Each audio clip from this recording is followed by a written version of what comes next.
Welcome to Writer Syndrome, a podcast about writing from start to finish. This episode's topic, we're wrapping up our Story Beats Act 3. Joining me as always, I'm Russ Capasso. Joining me as always is Tim Lenny. I almost introduced you before me. What is going on there? I take top billing today. I know, alphabetically speaking, last name, I should be coming first, so. Yeah, Act 3. So how did you feel about your Act 3? I'm going to start off right off the bat, a little question, then we'll get into the beats. But how do you feel? We both had tough Act 3s to get through. I'll tell you, Act 3s are front of mind for me right now. One, because I'm getting closer to rewriting mine again. And I hate them. I don't like them. I don't like writing them, and I don't like reading them, and I really don't like watching them. They are my least favorite act. And when they are done well, it's like magic to me. It's like you don't even know you're in a third act when they're done well, I think. Yeah. So no, I always had my ending in mind. My third act was like this kitchen sink monstrosity of characters all of a sudden acting differently to get to certain situations. It wasn't planned enough. So I didn't feel great about my Act 3. Yeah. How about yours? How was yours?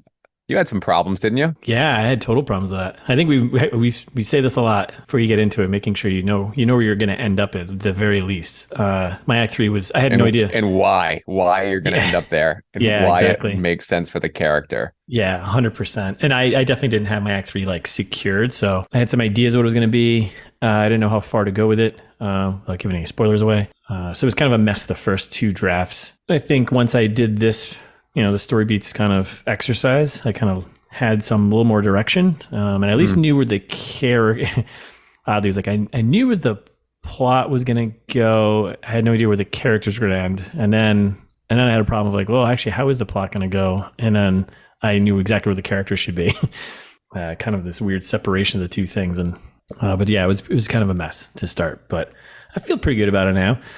I've had some feedback from folks already about my third act. Some actually said it was a little anticlimactic, and then some said it was like they really liked that. They liked how it wrapped up, and they liked that there was some threads open, but that like the main piece did kind of have like an ending to it, which I was like, okay, that makes me feel good. Anticlimactic. Did they expound upon why? I guess you don't want to go into too many details, but was it just not to the scale they were expecting? I think so. I think I set up some lofty stuff in the beginning, in the first two acts, and one of the biggest things I've gotten feedback from a lot of people says that it just moves. Once you get going, it just like it paces along. So I think there's expectations I'd set with the first two acts and the characters and where they're moving along. But that's only one person out of the millions that have read it so far.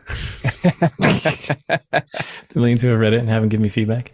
Well, you got like 20 reviews on Amazon, don't you? Yeah, 20 reviews, 4.5 stars still. Hang on. Pretty I gave you a 4-star, bud. Ugh. I'm bringing that down. Thank you, though. All right, so the Act 3 Story Beats. Where did we leave off? So Act 2, we end with the Dark Night of the Soul, right? This is where, like, just to kind of a recap, where is our hero at this point going into Act 3? This is pretty much them. Dark Night of the Soul is their reaction to, like, everything's hit the bottom floor, right? It's kind of Dark Night of the Soul is a reaction beat to that. Kind of them breaking through to somewhat of a resolution, right? And that's leads you into the break into 3. Yeah, this one was so hard for me, dude. Yeah, like just because it felt so forced. Yep. Like from like your lowest of low, your character is like in the bottom of the drain. Yeah, and then there's the epiphany. Yep. Right, like then they figure out for some reason what they need to do. Yep. Having a scene that has that wide of a range for me was difficult. And I think it's not always that wide. Like sometimes it's very subtle, but I brought my character so low that it felt like she had to this climb and claw. Like it was really hard to get her out of the pits of despair that I put her in. Yeah. So it felt trite. It was like, well, did I earn this? And then what I did, I kind of retrofitted some things a little bit to make the Dark Knight feel relatable. I sprinkled some things in Act 1 and Act 2 to build upon, to kind of make it tie together so it didn't seem out of left field. But like now they've got the solution. Now they know how to be the best character they can be. That it's kind of been teased throughout. It's probably what like Theme stated is probably part of that, right? going all the way back to our Act 1 beats. But it was difficult. It was a difficult part for me because it really felt like it's where you can see the creator. Like I say it all the time. I love the idea of collaborative experiences with writer and reader and suspension of disbelief and going on a ride and going on a story and this kind of excuse to not worry about your life and think about a story. Yeah. But then when you draw attention to you being a creator or the author, all of a sudden becomes apparent, whether that be through fancy language or too much assonance or sibilance or whatever. Yeah. You're just using too many of your tools to draw attention to how cool you are. Or if all of a sudden like something just seems ham-fisted. And that's one of my complaints with Act 3 is that like Act 3s often have characters act like caricatures of themselves. Yeah. You know, they lose nuance. And so then it feels like a story and they feel like artistic choices by a creator. And then I'm no longer invested in the story. Yeah. And that's a long way of saying that's why I have a hard time with my own act and in general with like novels and movie Act 3s, which we'll talk about, you know, at the end of this, because I've got Act 3s to complain about on deck. Oh, I love it. Spoilers coming, so stay tuned. Yeah, my problem with my break into 3, which happens around the 80% mark, right? I don't think I put my characters through enough of a ringer. I didn't bring them down enough my first couple drafts. Again, they were just kind of floating through later subsequent drafts. So I started kind of pulling them all down. And then when they all got together and it started feeling like, okay, this feels a little bit better from a storytelling perspective instead of things just happening. So, but yeah, I mean, I guess this is the moment, right? Like you said, it's kind of the aha moment. We fix all their problems and from Act 2 but also themselves, right? I kind of feel like, and this is my own critique here. I love the Save the Cat stuff, but I feel like the distance between beat 12 and beat 13 is too big. There needs to be like a 12.5. And I don't know what that is because I'm not Jessica Brody and I'm not smart enough to come up with it. But there is something in between these two acts that I don't know. Like it needs some kind of connective tissue, right? There needs something. But the break into 3. And it's typically that aha moment. Typically, it's just a scene, right? It's just a single chapter, kind of a single moment. But this is the moment the character changes, dude. Like they become the best version of themselves. They go from the worst version of themselves to the best versions of themselves in a few pages. Yeah. You know? Yeah. And that's tough. That's tough because like I think you're right. Because like, this is where they recognize their flaw and they know how to fix it, right? And they realize that it wasn't other people that needed change. It was always them. I understand why you don't like Act 3s because this moment, because it is so short and kind of quick, like having that light bulb moment can feel a little ham-fisted. And it's not just true to life. It's like everything else feels like it's kind of maybe lifelike. And this is where it's fiction, dude. Like nobody has a break into Act 3 in life. Well, they do, but sometimes it takes them like years. Or maybe they have multiple ones, right? Because I don't know. It's not like you have an aha moment and you become the best version of yourself. No, at least not for very long. And I guess that's the fiction, right? I guess it's probably what people latch onto. But like, oh, you can change and be the best version of yourself forever. Whereas like I know from experience, like you can change for a couple months and then you revert to the same old heap that you were beforehand. Yeah, it's so true. It's so cynical. It feels it to me though. I mean, I guess that's the promise of at least genre fiction, you know, that things are simple. So that rolls into, because this one's got a couple subbeats to it. So that rolls into the finale, right? This is like this is it. This is like the big moment, the climax, pretty much, right? This is like the 80 to 99% of the book. This is it. The heroes like prove they've learned, you know, the theme and acts like a plan they've created from, you know, break into 3. They've got this plan to defeat the enemy or whatever that is and get over their flaws and conquer the world here, you know. And then kind of how this ends is like the world is saved and it's also a better place than it was before. Like that's kind of the general idea for the finale, where the hero storms a quote unquote castle, right? Yeah, right. So if they break into 3, they know what they need should to be, do, and they know what they need to do. They know who they should be, and the finale is, let's see if that's right. Like, are we like let's put that to the test. Are we good enough to get through this finale? And this one's broken down, and the book is broken down into 5 like sub beats, which is almost a mini version of like a lot of the other beats in here, right? Because there's a lot of, again, all this is about having cause and effect and having some type of reaction to a previous beat. So you get that kind of roller coaster of emotion and a character changing. So I'm curious before we dive into them. So there's 5 of them. I'll go through them real quick, and then we'll dive into them. But there's gathering the team, executing the plan, the high tower surprise, dig deep down, and then execution of the new plan. Did you find these subbeats like helpful in here? So this is very weird. I talked about before not doing enough planning in advance, but some of the beats came naturally. Yeah, these ones were already there. Yeah. Okay. Yeah. Like I think having seen so much genre fiction over the years, like they're just ingrained. Yeah. Like I had like my A-team moment, I've got the, storming the castle stuff and executing the plan, and I had the surprise, like it was present. I had to refine and fix and move some things around a bit, but it was, I was surprised. Yeah. Just that they came out naturally. Mine didn't, because I didn't have my third act was so weak for so long for so many drafts. So, I think I had like bits and pieces of them, but I didn't have it like a nice cohesive kind of, all together here. But this definitely helped me, having these sub beats to break it down and really think about it. And I was like, okay, I can now see what I need, where I need all these characters to go and where they need to be. So I think it was probably because having like 80s movies in my head, especially like Kids on Bikes movies, like Amblin, Goonies things. They follow this by it's a script here. You know what I mean? Like it's a script. It's like the same. Even It Follows, which I love. It's a great horror movie. Follows these exactly.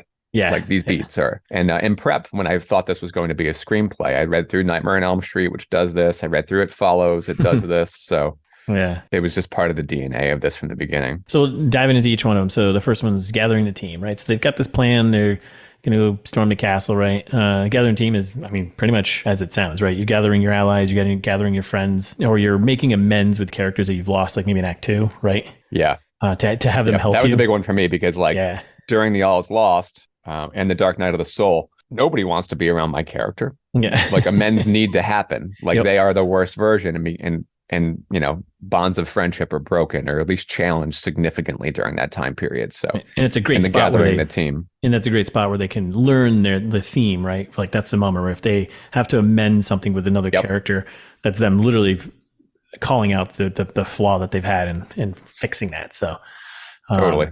And then next one out of that is executing the plan, literal or figurative storming of the castle. This is the moment with the friends, if necessary, right? Sometimes the friends are going to be sacrificed like during this stage. So maybe the hero has to face whatever they need to get through by themselves. They're like their flaw or their enemy. And I think this is also the one where it's the crazy plan moment. Like, how are we going to pull this off kind of thing? You'll see that in like every movie and every story. Like, how is this going to work? There always happens to be a convenient sewer or an unlocked great, there's little literal plot holes for people to crawl into where they need to be. Yep. It's a pretty obvious one once you start seeing it in movies. It's just like, oh yeah, okay, this is it. We've got all our weapons together, right? So based on beta feedback, I had to reduce like during this section, during the executing of the plan, I like had such a kitchen sink approach. I had like costuming and government, and I had a lot of stuff. Yeah. I overdid it, and I reduced and refined a little bit just to simplify what was happening. Yeah. But like my A-team montage was ridiculous, like way too long. Those are fun though. Yeah. I still kept some of it. It's just not as absolute ludicrous as it was. So this is where it seems like a crazy plan, and it's going to work, right? And it's even working, but until you get the next sub beat here, the high tower surprise, and this is basically where the plan fails in some capacity, right? This would be the reactionary beat to executing the plan. Enemies maybe have lured their heroes into like a trap or something, but everything's going along nicely, and you've got this something that just has gone wrong, is completely destroying the plan that they have. Maybe friends are getting knocked off left and right. So this is just like, again, kind of like a mini catalyst in a way. Things have gone wrong again, or something's going to change where you have to come up with a new plan, and your world's going to change again, like a smaller kind of micro version. Yeah. It's like, it's a catalyst that now your character is ready to face is the correct version of themselves, right? It's like they're ready for it. But yeah, there needs to be something that challenges them where they dig deep down. Well done. Leading into the next beat. Again, another reaction beat to the high tower surprise. the cause and effect here. Here is defeated, yet again defeated, right? So it looks back against the wall. This is kind of like almost all is lost in a way, right? There's no way to win. There's no hope, no plan. This is the moment where John McClane's he's in the bathroom pulling the glass out of his foot, maybe, and I got this crazy plan. I see the duct tape, Yeah. Yeah, there's no hope, but what can save them is something they couldn't do like the rest of the story, right? This is like their flaw that was holding them back from doing something that would change their way and change everything about them, right? It's the theme of the story is this moment here that they kind of like, okay, let me use this thing to overcome my own flaw, but then kind of take a leap of faith to solve the problems and win the day. And I'll say mine's a little too literal here. Yeah. Yeah, I know what you mean. These sub beats for me, I think I hit them kind of, sort of. I'm thinking through for each of my characters. It almost was like I had them 3 characters kind of come together and I kind of put them through these together. So you didn't, so I know for your next book, right? Because I'm actually looking at your beats right now. Yeah. I know you're planning with these in mind. Yes. With these sub beats in mind. Yeah. Did you plan out these beats for your first novel? I don't think these sub ones I did. I think I did more. I think I definitely used them, but I didn't have specific scenes like, tagged to them. They're there, bits and pieces. I feel like I've got the executing the plan, gathering the team, kind of, sort of. I think that happens earlier, but definitely executing the plan. I think you've got a gathering the team. I'm like trying to think of my own ending here now. The Hightower surprise, I do have that. It's not as, I don't think it has enough of a punch, but I think it's enough based on the plot, what's happening. I didn't want it to be too ridiculous, but yeah, I think using these this time around, I feel much more, what's nice about this is using these before writing. It really helps you lock in what the ending's going to be. Did you know your ending? When you started writing, did you know your ending? No, it was the worst mistake. I had. Where are your spreadsheets now, huh? I know, right? I know. I just wasn't. I had an ending, but I wasn't confident in it, and I didn't like it. But I was like, I need to just power through and continue writing, and maybe it'll come to me. That's not a good idea. I mean, I'll tell you, man. For me, the best endings are the ones that surprise me, but then in retrospect could not have ended any other way, right? I think it's really hard. And I think that's why they're very few and far between. But I love the surprise. Yep. And then knowing but that was the right ending for these characters. Because obviously there's artistic choices. You can go left or right. You can choose to end how you want. But when it feels like, when it really ties back to the beginning and it ties back to your themes and your character motivations, yet still doesn't feel like it's on the rails. That's why Act 3s tend to bore me, right? Because even without knowing the beats, the beats. Mm-hmm. Your character is going to get beaten up, and pretty much how it's going to end as soon as Break Into 3 begins. For me, I'm like, I could leave the theater most of the time. I could close the book most of the time. Probably the most upsetting thing about long form television to me is that how long it takes to get to crappy endings. Yeah. Yeah. So then we get the last subbeat here, right? As part of the finale. They've dug deep down and they've got a new plan now, right? And they put together this new bold plan and it works. This is basically them solving the crime, defeating the bad guy, kind of like the big climax of everything, right? And then that's it. And then we land on the final image, the final beat. Yeah, I mean, execution of the new plan. Sorry, now that I'm kind of going back, but that is the literal climax. Right. Yeah. That's the peak of the mountain there. That's it. That's the peak of the mountain. Well, I guess it's the literal finale. Climax is probably the wrong word. Yeah. So that's it. That's it. We've done it. We've won, defeated the monsters. And now we're at the final image, which is the last scene of the story. This is going to be the mirror to the opening image. It shows the hero in their new world. It's kind of like an after snapshot of what their world looks like now that they've, saved it and or solved their own flaw, gotten through that. Single scene. Hopefully both, honestly, right? Yeah. I mean, if there's a world-saving instance, I say both, just making sure that, the character has changed, because solving the world's problems is different than solving the characters. You'll always be solving the characters, I guess. It's right. No matter what kind of book you're telling. Right. It's kind of interesting with the final image. I'm just thinking about mine. I think mine was originally was in a different spot. And my editor was like, this doesn't feel right where it is. I think I actually had it like 2 scenes or something like before my wrap up, like wrapping up all the other characters. Or I forget exactly where it was placed, and it just wasn't fitting, or I had it somewhere else. Maybe I even had it like, I don't remember where it was, but it wasn't in the right spot. It might have been, actually, you know what it was? It was the opening, I think, of the book. That's what it was.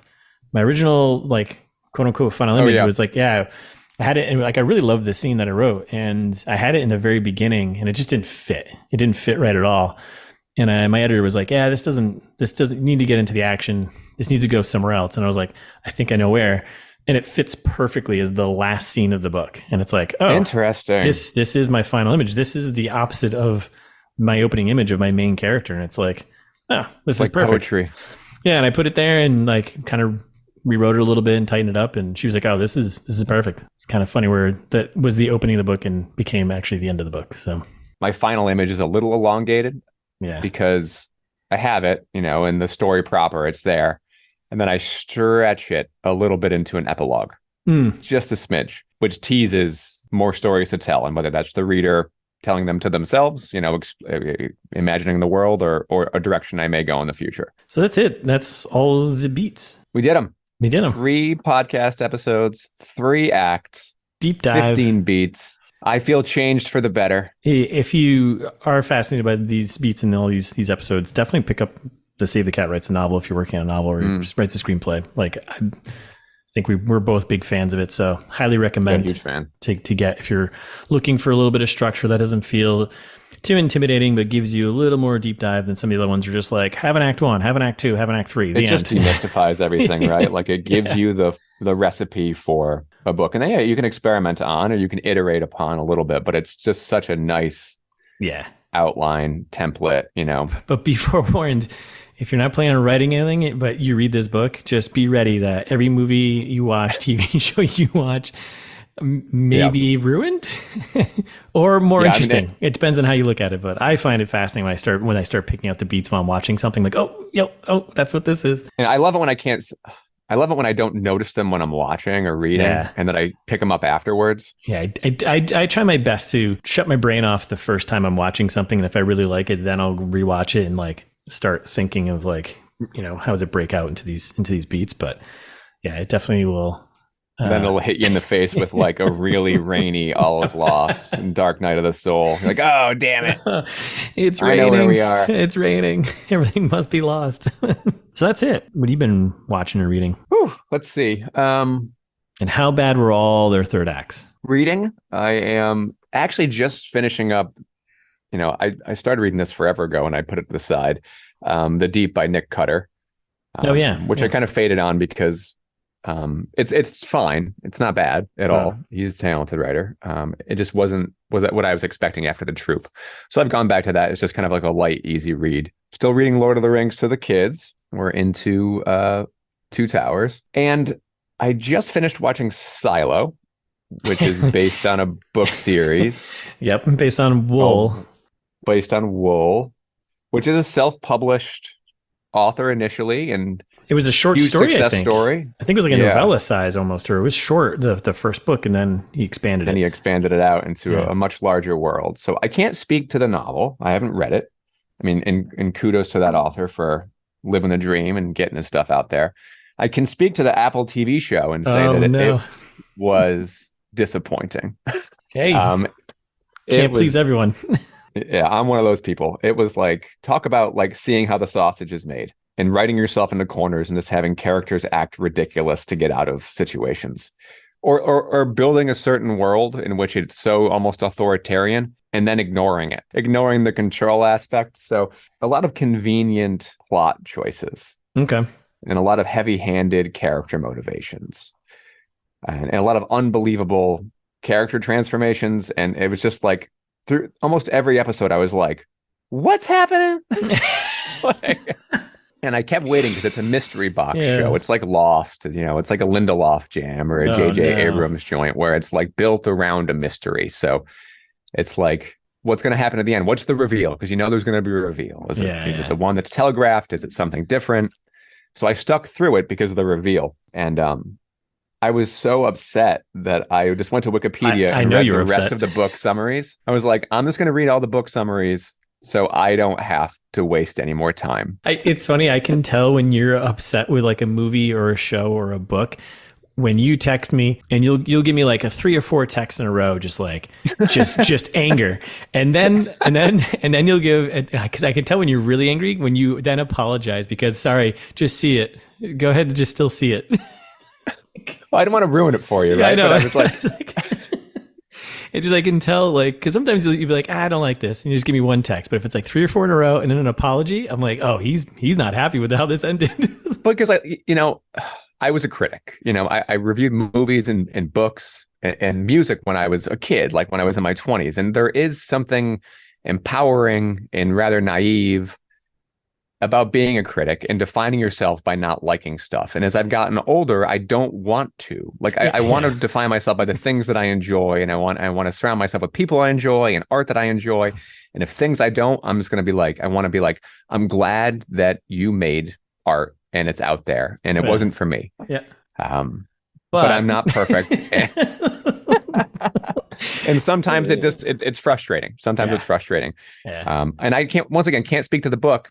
It could be completely different. I can speak to some of the acting decisions and the editing decisions and the plotting decisions in the show. Yeah. All right. And having just watched all Foundation, which had its own bits of plot armor and ridiculous choices, I still enjoyed it. I could still kind of suspend disbelief. Yeah. And it didn't like this made me angry. I was like upset. It's funny because you texting me that and being like how upset you were with it. I'm like, now it makes me want to watch it more. I could be out of line. I'm like, well, now I want to see how bad it is so I can either, shit on it with him or. And maybe that's the worst thing. It's not terrible. It's just tepid, and it's consistently tepid, and it always feels like a show, and it never feels like a story. Well, I'm still gonna give it a shot. You, anything else you've been watching, reading? No, I think that's it. How about you? Let's see. Reading, I was kind of slow. I've been slow lately, but I just finished actually this morning. I finished the World We Make by N.K. Jemisin, who I think I've said her name a million times on our She's awesome, dude. And I just finished that today. It's the sequel or part of the duology. Is that just a 2-book trilogy? Duo, yeah. Of the Great Cities. The first book I really loved. The second book, it was good. I still enjoyed it. It was a little bit tougher to get through. I think that's why I was a little slow to reading it. Still enjoyed it. Definitely like the ending. I could see all the beats here that were in there, like the gathering the team, executing the plan, the high tower surprise. I was like, in my head, I could see them like clear as day. I was like, oh, okay. All right. Okay. Do you think that's because of your familiarity with the beats or because of the heavy handedness in which it was executed? I think a little bit of both. A little bit of both, but still really enjoyable. Definitely recommend the books to read, and I'm going to try another series she's got soon. Other books, actually, I'm starting. An old coworker of mine, I went to his book event last night here in Brookline, at Brookline Booksmith, and it's called Beholder by Ryan LaSala. He used to be an old coworker of mine. He was doing this event here, lives down in New York, and this is his 4th book he's put out. Oh, good for him. That's like awesome. a YA horror. Pretty excited to check that out. Very cool. Check it out. Yeah. I grabbed it last night, so I'm going to start reading that. Yeah, good luck to him. But yeah, that's been about it. I haven't watched really much of anything. Oh, I've got one more third act to complain about. Bring it. Let's do it. I always do this, right? It's just like my text. It's like I have it, and then I think of one more thing when you're trying to end the podcast. Yep. You can edit this out later. I went to the theater to go see The Creator, which I really enjoyed. Oh, yeah. Big thumbs up. And I mean, it's not making a lot of money. I hope it does. I love seeing original sci-fi on the big screen. I really like that director. Yeah, me too. The acting was phenomenal. Yeah. It looked like $200 million movie that was 80 mil. Like it was just great. It looks cool. It looks lived in. My only sci-fi complaint world. is that it's such a lived in, authentic. Yeah. But to your point of seeing the beats clear as day, you can see the beats clear as day in that. Yeah. Which ones in particular? Like all of them, or like the third act ones? Right when I started noticing them, away from kind of your opening image and your catalysts, which are really kind of easy to see. Yeah. Fun and games was literally the tone changed, and it was like the droids in Star Wars or something. All of a sudden, it was like everything got slapsticky. I was like, "Whoa, what's happening? What is this? Literally fun and games right now?" It was like some action beats, but yeah. Then the third act was My only complaint about the third act, yeah, you could see all the beats, conclusion satisfying. It's just, it needed more time to breathe. Yeah. The third act, like the whole movie, the first two acts are measured and paced so deliberately. And then the third act, so much happens and so much distance is covered. Yeah. And locations change, like almost as much as the first two acts, all condensed into the third act. It just needed to breathe a little longer, is all. Yeah. So I think that could have been editing. I don't know if it was scripting. You know, it feels like there was maybe 15 to 20 minutes just chopped from the thing. Yeah. But still, big thumbs up, dude. Like, go support new sci-fi. I'm gonna try and catch that one. I mean, geez, compared to like all the Apple TV sci-fi I've been watching, it was a classic. It was very good. All right, well, that's it. I think we're done here, right? We've done it. Yeah, that's it. What are we doing next? Destroyed third acts. We're gonna create the fourth act next. Yes, we're gonna create the fourth act. Yes, Act 7. Act 7. It's when you repeat again. Yeah, yes. Because it's real life. Because you can't. It's like, every time you quit smoking, you have to, quit again. Yeah, because you're around that friend who, catalysts you into smoking again, right? Going out for a butt, man. You want one too? I guess so. You become the best version of yourself to slowly descend into the worst version of yourself again. and just stay there because that's life. No. We're much more positive people, I assure you. This sounds positive to me. Yeah. What are we doing? We're going to talk about archetypes, huh? Yeah, archetypes. Yeah, we'll get into that. We'll see what that's all about. That's going to be the next episode. So yeah, check that out. But thanks for listening. You can go follow us on Instagram at Writer Syndrome Books, for writer_syndrome on that Twitter thing. You can go to writersyndrome.com for all the other episodes and reach out to us. I think we'd really love to do interviews with people. So we're going to try and shift into doing that over the next couple months. So if you're a writer out there and you're listening, you want to talk to us, have us ask you questions, we'll do that. We'll talk about writing. So sounds good.